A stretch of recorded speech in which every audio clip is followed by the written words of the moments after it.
बख्तियार खिलजी, जो अफगानिस्तान का शासक था, वह अपनी लुटेरी प्रवृत्ति के कारण वह लुटेरों के सरदार मोहम्मद गोरी के दल में शामिल हो गया और लूटपाट में अधिक से अधिक हिस्सेदारी पाने और बड़े पद के लिए मोहम्मद गोरी के काम पिपासा शांत करने के लिए औरतों की दलाली करता था। वह हिंदुओं और बौद्धों एवं जैनों को लूटने और कत्ल करने के साथ साथ उनकी स्त्रियों और बेटियों को गुलाम बनाकर बेचने का धंधा करता था।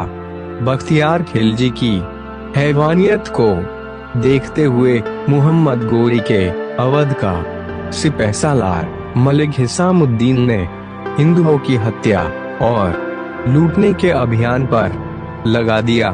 अब वे रात्रि में गांवों और नगरों पर हमला करता और हिंदुओं और बौद्धों का कत्ल करता था तथा उनकी स्त्रियों का बलात्कार करता और उन्हें बंदी बनाकर बेच देता था। बख्तियार खिलजी साहसी और उद्यमी होने के कारण मुंगेर और बिहार के जिलों पर आक्रमण कर लूटमार करता था। इस प्रकार उसके पास घोड़े और हथियार एवं सैनिकों की संख्या बढ़ गई थी। उसकी लुटेरी गतिविधियों की ख्याति दूर दूर तक फैल गई थी और दूर दूर से आकर खिलजियों के दल उसके पास जमा हो गए थे। उसके कारनामों की खबर सुनकर कुतुबुद्दीन ऐबक ने बख्तियार खिलजी को पोशाक भेजकर बड़ा सम्मान दिया। बख्तियार खिलजी सिर्फ 200 घुड़सवारों के साथ नालंदा विश्वविद्यालय के छात्र और शिक्षकगणों पर टूट पड़ा और यहाँ से बख्तियार खिलजी को लूट का काफी माल हाथ लगा। विश्वविद्यालय के अधिकांश निवासी ब्राह्मण थे, उन सभी को खत्म कर दिया गया। वहाँ बख्तियार खिलजी ने पुस्तकों के ढेर को देखा और उन किताबों के ढेर में आग लगा दी, जो अगले 3 महीने तक जलता रहा। नालंदा विश्वविद्यालय में करीब 10,000 विद्यार्थी थे और करीब 2,000 शिक्षकगण थे।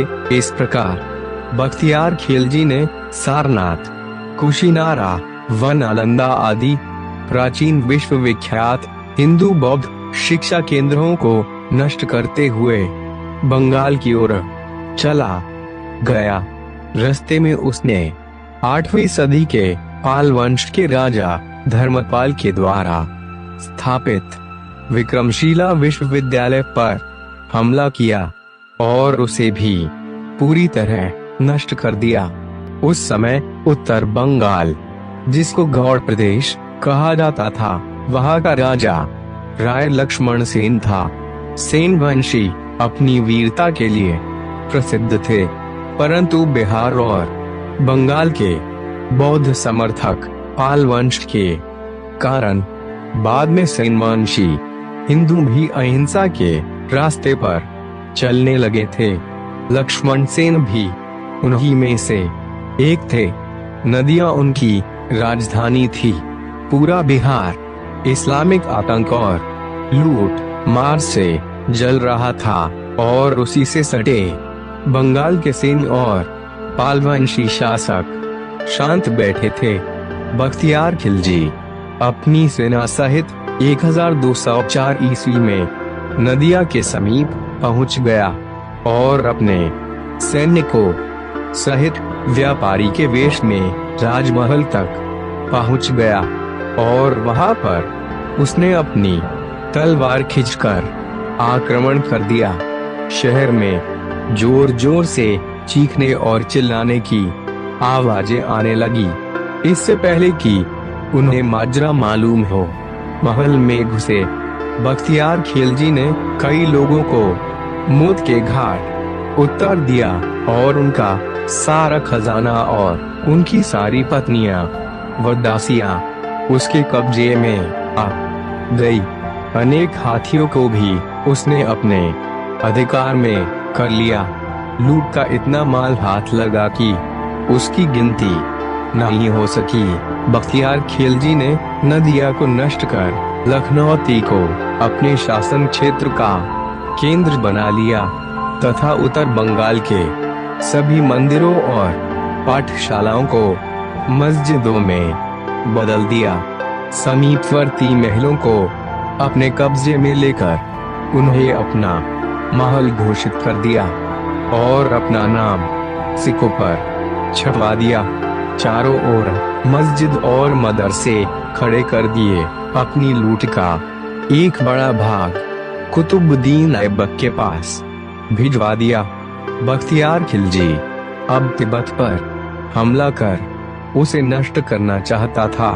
इसके लिए उसने कूच बिहार के स्थानीय व्यक्ति अली मिर्च, जिसे उसने हाल ही में मुसलमान बनाया था, उसे पहाड़ी क्षेत्रों में मार्गदर्शन के लिए चुना और सेना लेकर कूच कर दिया। अली मिर्च बख्तियार खिलजी को ब्रह्मपुत्र नदी के किनारे बसे वर्धानकोट तक ले गया। यहाँ नदी पार करने के लिए 20 खंभों वाला एक प्राचीन पुल बना हुआ था। बख्तियार खिलजी अपने कुछ सैनिकों को पुल की सुरक्षा के लिए वहीं छोड़ सेना सहित पुल पार कर आसाम में घुस गया और तिब्बत की ओर बढ़ने लगा। 1243 ईस्वी की एक रात उसने बनगांव और देवकोट के बीच अपना पड़ाव डाला।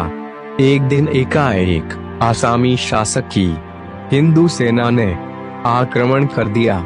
उस समय हिंदुओं के पास बांस के भाले थे। सभी के पास लंबे लंबे धनुष और बाण थे। इसके बावजूद असम के वीर हिंदुओं ने बख्तियार खिलजी की क्रूर सेना के छक्के छुड़ा दिए। भयभीत बख्तियार खिलजी को उसके जासूसों ने खबर दी थी कि निकट ही हिंदू शहर कुर्मापट्टन में 35,000 वीर हिंदुओं की सेना धनुष बाण लिए खड़ी है और तिब्बत की ओर से तिब्बती सेना भी आगे बढ़ रही है। तब उसने सलाह मशवरा कर लौट जाना ही ठीक समझा। असमी वीरों की विकट रणनीति। इधर मुस्लिम लुटेरों को पराजित करने के बाद हिंदू सेना ने इस बात का पूरा ख्याल रखा कि वापस भागते मुस्लिम आक्रमणकारियों को एक दाना भी न मिले और उनके जानवरों को घास का एक तिनका भी न मिले। इस पर मजबूर होकर वे लोग अपने घोड़ों को ही मार कर खाने लगे। बख्तियार खिलजी सेना सहित भागता हुआ पुल तक आया और यह देखकर सन्न रह गया कि पुल की सुरक्षा के लिए छोड़ी उसकी सेना का हिंदुओं ने सफाया कर पुल पूरी तरह ध्वस्त कर उसके भागने के सारे रास्ते बंद कर दिए। मार्ग की खोज में भटकते हुए उसे एक मजबूत गगनचुंबी मंदिर में शरण ली, जिसमें सोने चांदी की विशाल प्रतिमाएं थी। बख्तियार ने उस पर कब्जा कर उसी में शरण लिमिटेड। उधर आसामी वीरों ने चैन की सांस नहीं ली थी। आसामी राजा ने अपने क्षेत्र के सारे हिंदुओं को एकत्रित कर मंदिर को चारों ओर से घेर लिया। वे चारों ओर आड़े तिरछे बांस के भाले गाड़ने लगे ताकि चारों ओर एक प्रकार की दीवार बन जाए। पिंजरे में गिर जाने के डर से वह सेना सहित जंगलों में भाग गया, पर वीर आसामी सेना उसके पीछे पीछे वहां भी पहुंच गई। हड़बड़ाहट और घबराहट में वे ब्रह्मपुत्र नदी की तीव्र धारा में कूद पड़े। पीछा करने वाले हिंदुओं ने नदी तट पर अपना अधिकार कर लिया। शत्रु धारा के बीच में पहुंच गए, जहां पानी बहुत गहरा था और सभी डूब गए।